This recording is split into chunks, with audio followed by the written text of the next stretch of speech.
নমস্কার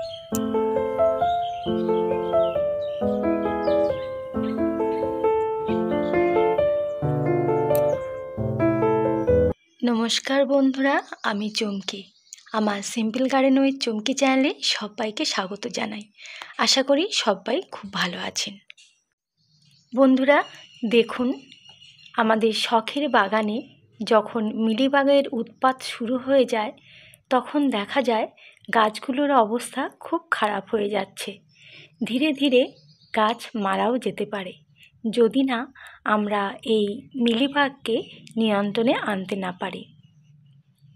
অনেক দিন বৃষ্টি হয়নি, প্রচণ্ড গরম, আর তার উপরে দেখুন গাছগুলিতে মিলিবাগ বাসা বেঁধেছে।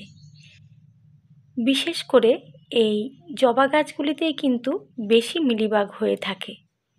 পরে ধীরে ধীরে বাগানের প্রতিটি গাছে আস্তে আস্তে বাসা বাঁধে এই মিলিবাগ, আর এর সাথে পিঁপড়ে।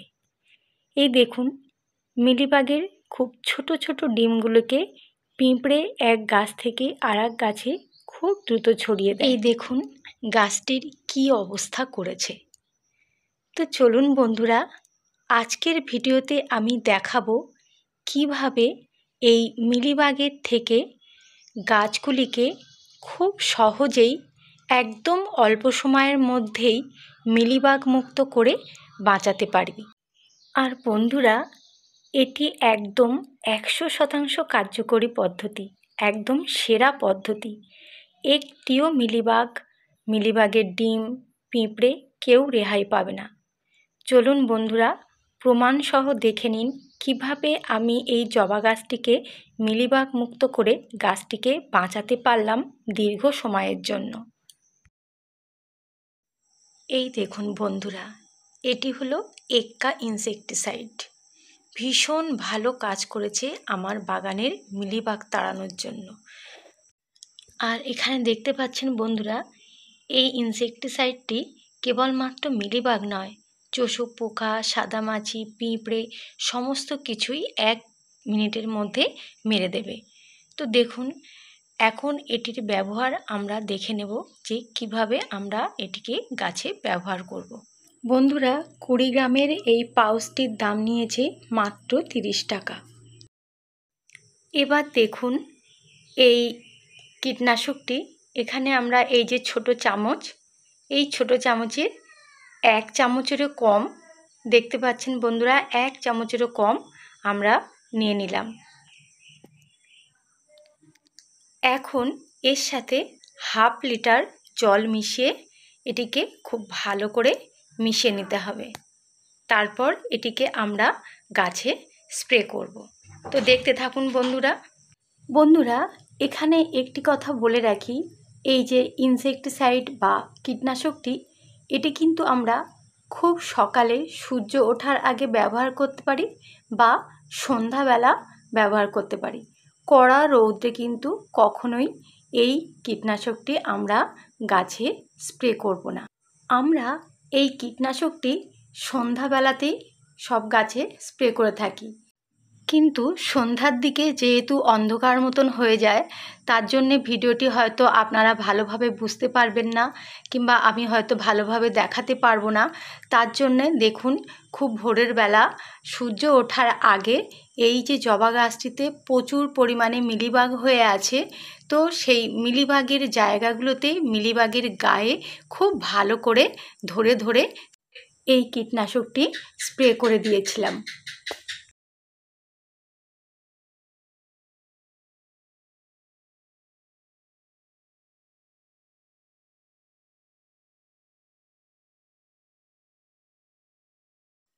তো ঘণ্টাখানেক পর যখন খুব ভালো রৌদ্র উঠেছে, দেখতেই পাচ্ছেন বন্ধুরা রৌদ্র উঠেছে, তো এখন আমি আপনাদের দেখাবো যে এই যে গাছটিতে কীটনাশকটি স্প্রে করেছিলাম তার ফলাফল কি দাঁড়ালো। দেখুন গাছটাকে একটু এদিকে সরিয়ে নিয়ে আসলাম, এবারে গাছটিকে আলতো করে শুইয়ে দিলাম। এবার দেখুন একটি কাঠি দিয়ে, হাত দিয়েও করতে পারেন, তো আমি এখানে একটি কাঠি নিয়েছি। দেখুন যে মিলিবাগগুলোতে আমি এই কীটনাশক স্প্রে করেছিলাম, এখন দেখুন এই কাঠিটা দিয়ে আমি হালকা হালকা নাড়া দিচ্ছি। দেখতে পাচ্ছেন বন্ধুরা, মিলিবাগগুলো একেবারে কিভাবে সব ঝরে পড়ে যাচ্ছে। এই মিলিবাগ কিন্তু সহজে গাছ থেকে ছাড়ানো যায় না, কিন্তু যেহেতু মিলিবাগগুলো সব মরে গেছে, তার জন্যে এগুলো এখন গাছ থেকে সহজেই ঝরে ঝরে পড়ে যাচ্ছে। আর এইভাবে আমি কিছুক্ষণ গাছটিকে সমস্ত ডাল যেগুলোতে আমি কীটনাশক স্প্রে করেছিলাম মিলিবাগগুলোতে, সমস্ত ডালগুলোকে আমি এখন এইভাবে ঝাড়া দিয়ে মিলিবাগগুলোকে গাছ থেকে ছাড়িয়ে নেব খুব ভালোভাবে। তবে গাছটিকে যখন ঝাড়া দেব তখন কিন্তু খুব সাবধানে করতে হবে। দেখুন এখানে আমি হয়তো দেখে মনে হচ্ছে খুব জোরে জোরে মারছি, কিন্তু না, এখানে খুব হালকাভাবেই কিন্তু আমি গাছটিকে ঝাড়া দিচ্ছি। কারণ বেশি জোরে মারলে গাছটির ডালপালা নষ্ট হবে, কচি কচি পাতা, এটাতে কুঁড়িও আছে, তো সেগুলো নষ্ট হয়ে যাওয়ার সম্ভাবনা থাকবে। তো আমি এই কাজটি খুব হালকাভাবেই করছি, আপনারাও এভাবে খুব হালকাভাবে ঝাড়া দেবেন, তো তাহলেই সব মিলিবাগগুলো ঝরে পড়ে যাবে।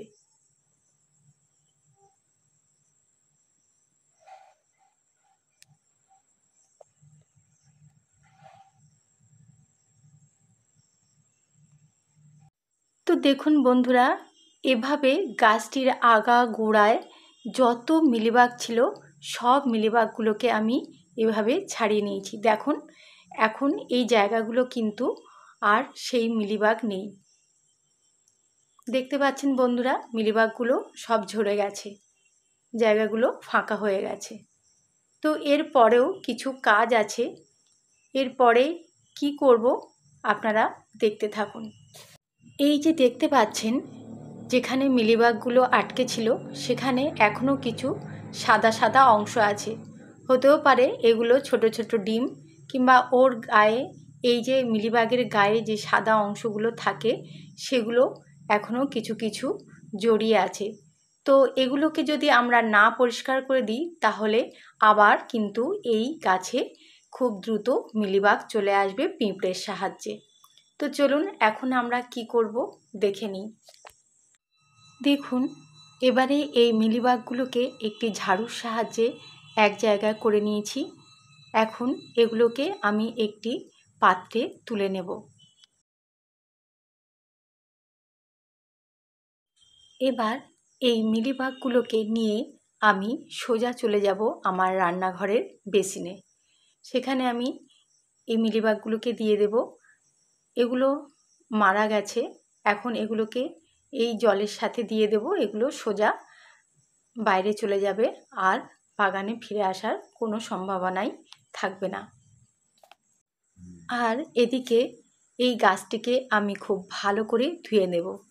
তো দেখুন আমার ফ্রিজে ঠান্ডা জল ছিল, সেই ঠান্ডা জলটা দিয়ে আমি খুব ভালো করে এই গাছটিকে ধুয়ে দিচ্ছি, কারণ যে মিলিবাগের সাদা অংশগুলো গাছের গায়ে লেগেছিল সেগুলো আমাকে এখন খুব ভালো করে পরিষ্কার করে নিতে হবে, না হলে আবার ওই জায়গাগুলোতে মিলিবাগ বাসা বাঁধতে পারে।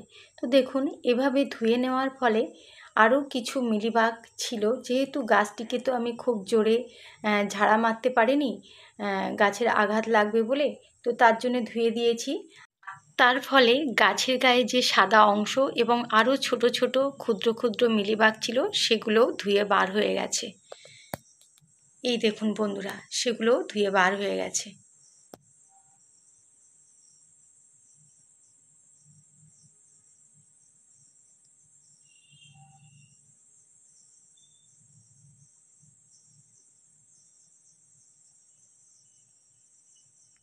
আর এবার গাছটাকে আপনারা দেখুন, গাছটা একদম পরিষ্কার হয়ে গেছে। দেখতে পাচ্ছেন বন্ধুরা কতখানি পরিষ্কার হয়ে গেছে, কোনো অংশে একটিও মিলিবাগ নেই, কিংবা মিলিবাগের সাদা অংশ কোথাও লেগে নেই। গাছটি একদম ফ্রেশ হয়ে গেছে, দেখতে পাচ্ছেন বন্ধুরা।